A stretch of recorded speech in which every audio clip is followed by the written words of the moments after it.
Then I'm going to talk to you a little bit about the hamstring and the stances. Now, different people do stances for different reasons. When I talk about stances, I'm talking about, fun stance or horse stance or any of the stances. Some people do them for their styles, and some people actually do them to develop certain muscles in their legs. Now, the question that I got was, for the hamstring, someone does warrior 3 position, which is this, okay, warrior 3, and the goal of that is to develop strength in the hamstring, especially strength in the lower range of the hamstring. So once that person is able to do it for a while, they ask me, using the resistance bands, how can they add resistance? The first thing that comes to mind, of course, is to take the band, place it under your foot, hold it with your hands. As you come down, it's going to pull your body into it, and then of course you're going to be resistant, and the only thing that you have to resist is the back of your standing leg. Okay? Now, this person had back issues, and that person didn't want the back to be involved. And of course, once you get pulled that way, your back get involved. So here's another way of doing it, and it might interest people that are trying to do something new, to people that have back problems who do warrior 3. Okay, or if you want to get a little bit of the knee part of the hamstring. We know the hamstring extends the hip and flexes the knee.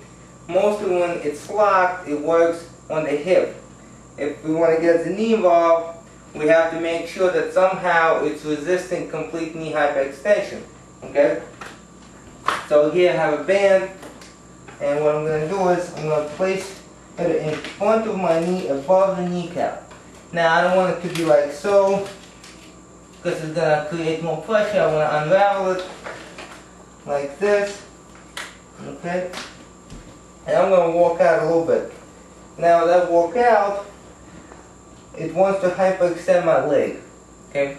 It wants to hyperextend my leg, and I'm trying to, of course, to keep it slightly flexed. When I keep it slightly flexed, it's the hamstring that is doing it. Okay? Now, of course, I'm going to place a lot more additional stress on the hamstring by leaning forward. Okay?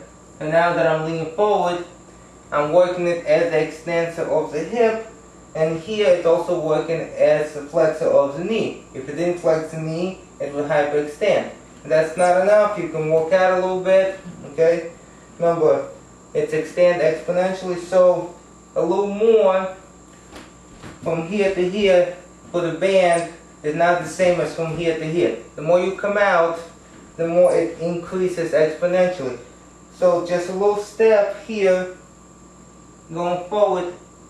I'm keeping it bent. I could keep it almost straight, but I want to prevent it from marking out here. Slightly different than if I did it without the band. Okay? And by me having to force my knee to be slightly bent against the resistance, believe it or not, you get a lot more in the hamstring. You take it away, after you did it a few times, you go in, believe it or not, you might actually get in a little bit deeper. You might have a little bit more strength, a little bit more flexibility in comparison to what you just did. Okay? If you have a harder load, you take it off, you have an easier load, it always seems easier. But overall, it will work your hamstring at the knee, and for a lot of people that have back issues, it will spare your back, as opposed to holding the resistance with your upper body. Thank you for watching.